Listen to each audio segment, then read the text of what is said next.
All right, welcome back to Farm Tool Tuesday.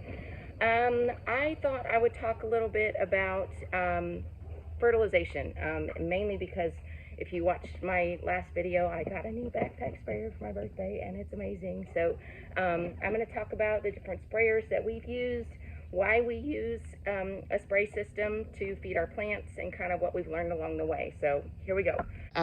This one. It's a real simple 1 gallon pump sprayer. Come on, let me get it. There we go.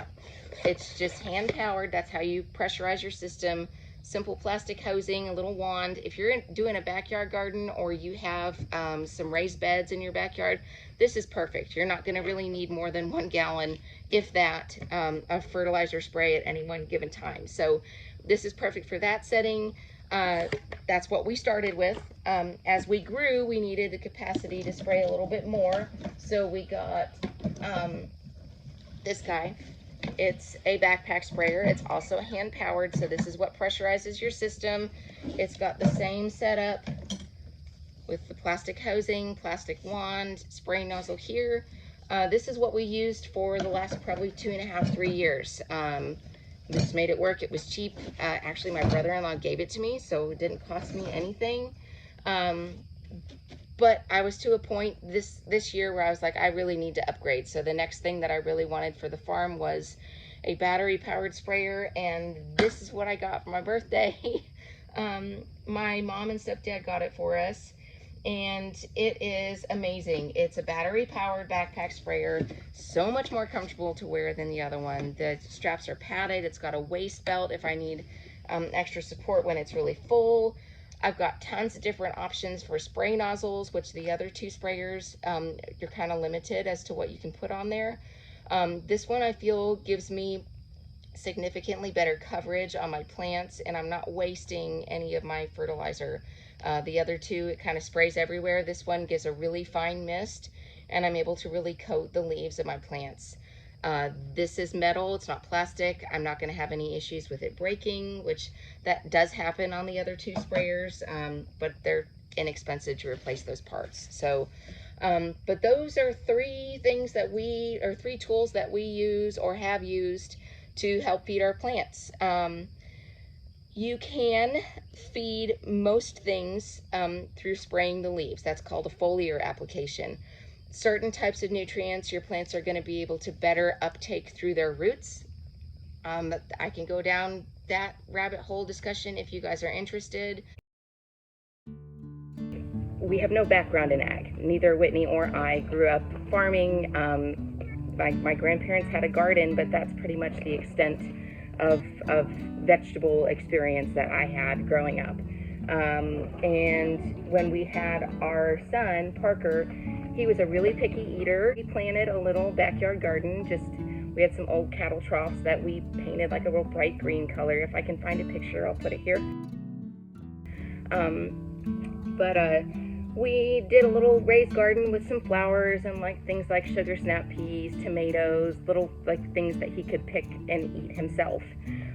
If you are a parent and you have small children or young children and they're picky eaters, I 100% recommend letting them plant their own garden. That is how we got all of our kids to eat vegetables, because they were invested in the growth process. They got to see it start out from a seedling and grow into a big plant, and then, oh, mommy, look, there's fruit on it.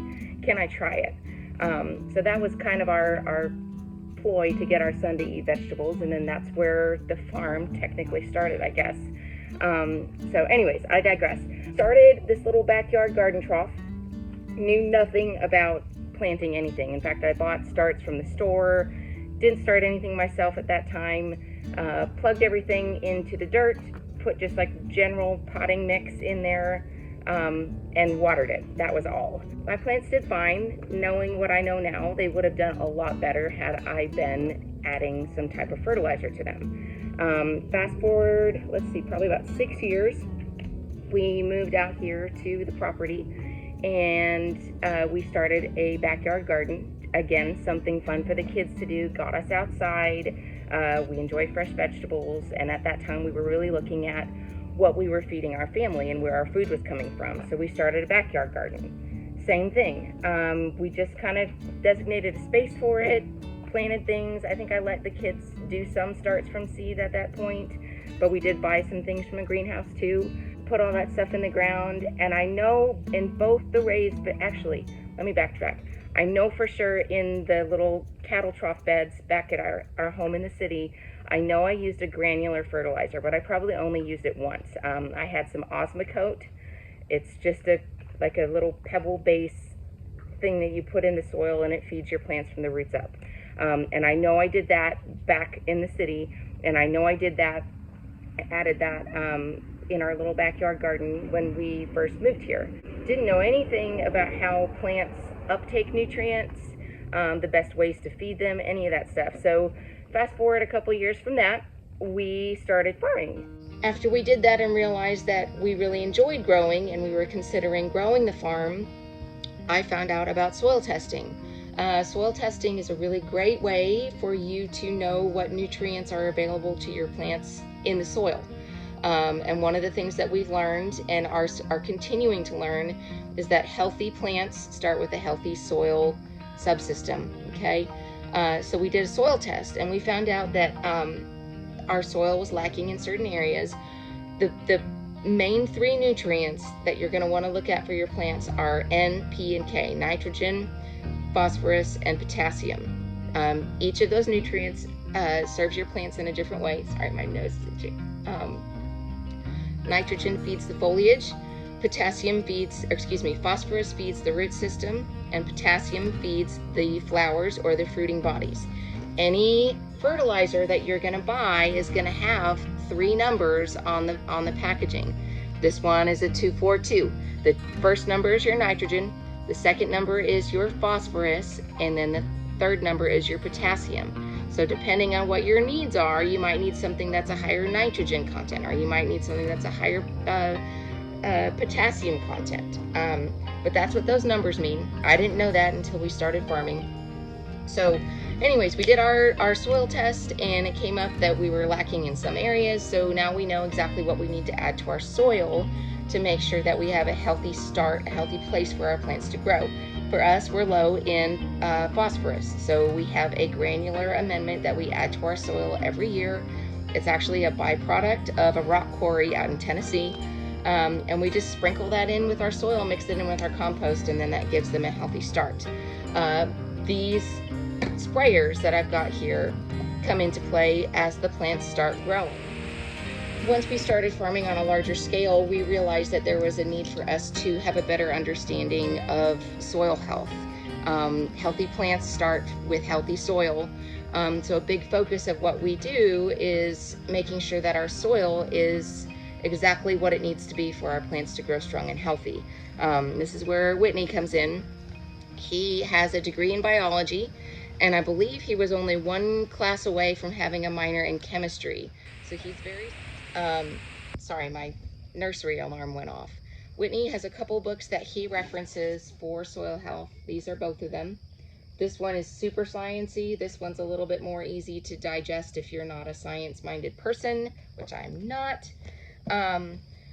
But he looks at the chemistry in the soil, exactly what nutrients, micronutrients and macronutrients are present. How can we make sure that our plants have access to them?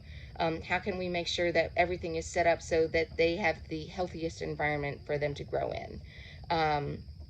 I could do a whole other video on that, or actually he could.